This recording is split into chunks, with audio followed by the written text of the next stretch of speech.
partir de agora, o trabalho deve ser intensificado em todas as frentes eleitorais. Joelson, o desembargador Erivan Lopes já mencionava aí no estúdio a respeito dessa decisão de suspender as férias de juízes e promotores até o final deste ano, né, 19 de dezembro, justamente para dar uma celeridade no andamento dos trabalhos a partir de agora. A gente continua então conversando a respeito desse assunto agora com o juiz auxiliar da Corregedoria aqui do TRE, que está aqui comigo, Tiago Brandão, e pode trazer mais informações. Já mencionava aí a respeito das convenções que devem começar a partir de amanhã, e a ideia é intensificar esse trabalho. Como é que o TRE está se organizando para dar conta de todo esse trabalho que deve ser intensificado a partir de agora, inclusive no interior do estado?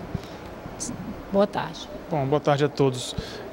De fato, a partir desse momento, notadamente a partir do dia de amanhã, as atenções de toda a justiça eleitoral, dos servidores, dos cartórios, dos promotores eleitorais, dos juízes eleitorais, ela se volta principalmente para os acontecimentos previstos no calendário eleitoral. Então já se inicia com as convenções dos partidos, né, até os primeiros dias de agosto, e logo em seguida a Justiça Eleitoral já vai analisar os pedidos de registro de candidatura, né? Então por isso é que o Tribunal de Justiça, né, provocado pelo Tribunal Regional Eleitoral, suspendeu o gozo de férias por parte dos magistrados, para que os olhares, né, a atenção esteja bem direcionada a esses acontecimentos que começam a partir de agora a intensificar o chamado processo eleitoral. O Jorge questionava a respeito da situação dos servidores, porque o Tribunal de Justiça tomou essa decisão em relação aos magistrados, como o senhor acaba de mencionar, mas o quadro de servidores também é muito necessário, principalmente nesse momento em que se intensificam os trabalhos. Essa decisão por parte do TRE acaba também, de certa forma, afetando os servidores?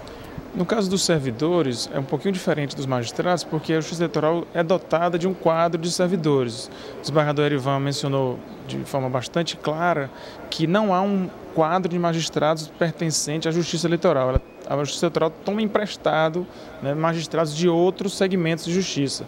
No primeiro grau, são os juízes de direito que ficam prestando sua função, além da Justiça Comum, também para a Justiça Eleitoral. A Justiça Eleitoral tem um quadro próprio de servidores. Não é um quadro, digamos, suficiente para se desincumbir de todas as atribuições. Daí porque, além dos servidores efetivos da Justiça Eleitoral, aos servidores requisitados, os colaboradores de outros órgãos.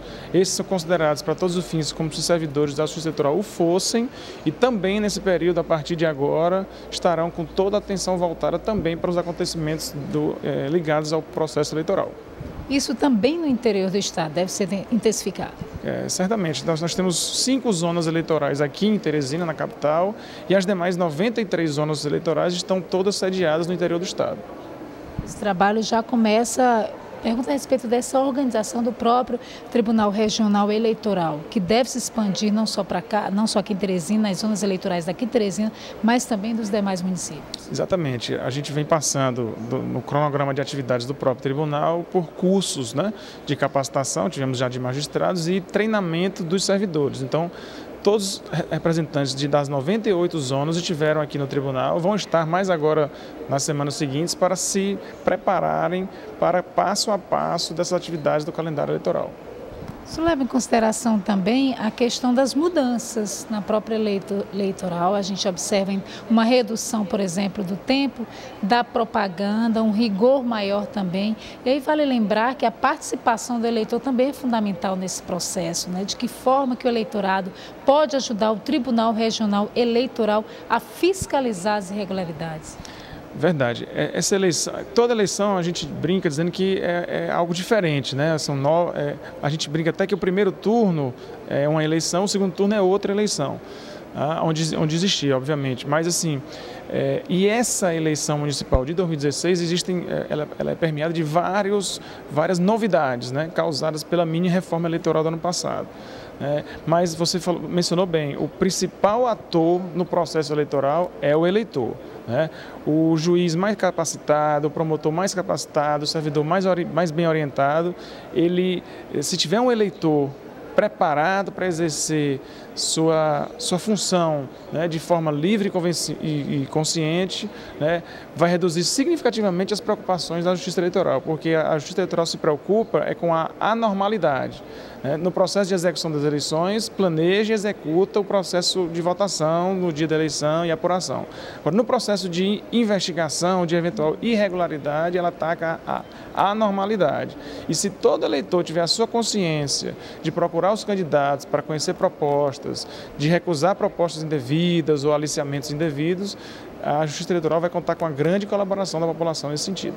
Claro, denunciar, né? Eu quero agradecer, então, ao juiz auxiliar da Corregedoria do TRE, Thiago Brandão, pelas informações prestadas. Lembrando que você que está em casa, fica o recado, então, né, Joelson? Todos nós temos responsabilidades a respeito desse processo eleitoral. Afinal, ele já mencionava, o número de magistrados, o número de promotores é insuficiente para dar conta de toda a demanda do Estado e de servidores também. Então, que cada um fique alerta. Joelson.